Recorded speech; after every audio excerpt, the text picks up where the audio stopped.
I remember the headlines reading, "Rogue real estate agent sells condemned house." I was sort of surprised that it could even exist. What the heck is it? You know, what does it mean? I'd only heard it with regards to cars, second-hand cars.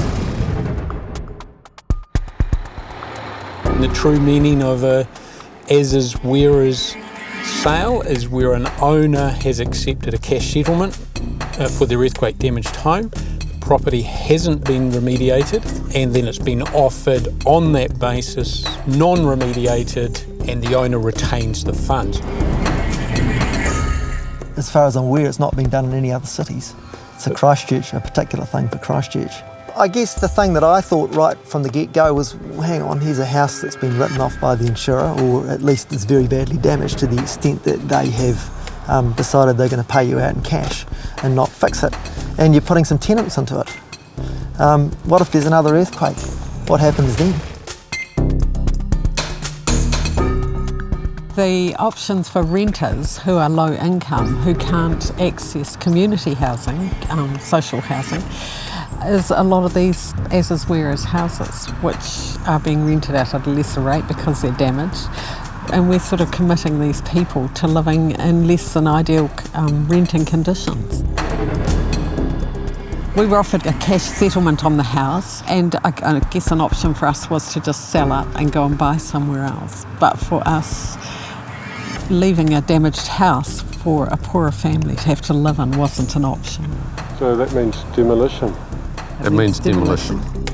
The exciting thing about the as-is, where-is market now is that the large majority of the as-is, where-is sales are being remediated, returned to an insurable standard, and then either on-sold or held.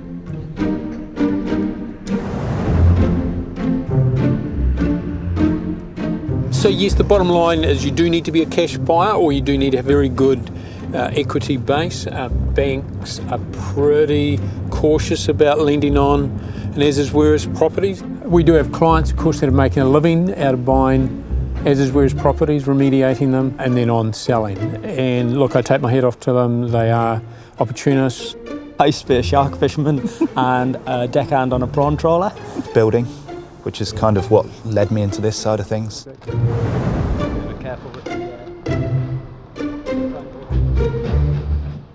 So we paid $290,000 for this. So we've got a bit of margin to work with our repair. So there are certainly people out there who have often worked in the earthquake repair industry. They can go into a house, they can see what's going to be needed to bring it back up to standard.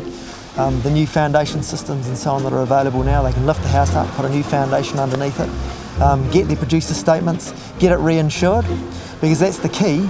If you're buying an as-is, where-is house and you're looking to repair it and sell it on, unless you can get it insured, it's not going to be saleable. It's still going to be an as-is, where-is house. This one, we've done a full mechanical lift on it. So the engineers come out and give us a design on the place.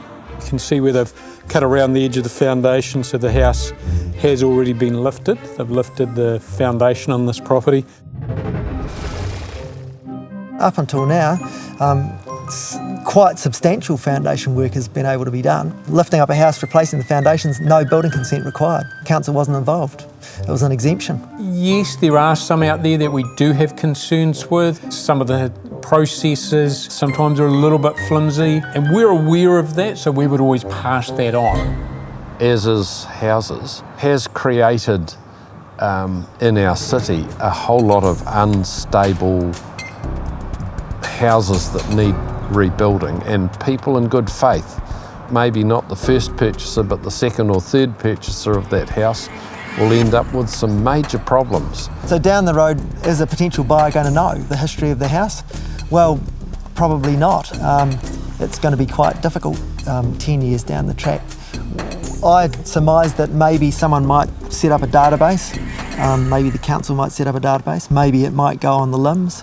There's no evidence of that happening so far. When a property changes hands, we simply don't know about it. Ergo, we can't put it within the limb. There's no obligations for us to report, or there's no facility for us to report on private property sales. I just don't think the council really has a role in that sense. It's outside of our core function. But equally, you started to get to the point of Big Brother. So it's going to be the old caveat emptor of buyer beware. Yeah, let the buyer beware is certainly the nature of the beast. Buyer beware, make sure the T's are crossed and make sure you know what you're buying. 10 years down the track, people aren't going to be asking for assignments of residual insurance claims. That'll all be out of the system. And at that point, you're really not going to be able to identify what might have been an as-is, whereas sale, whereas now you can.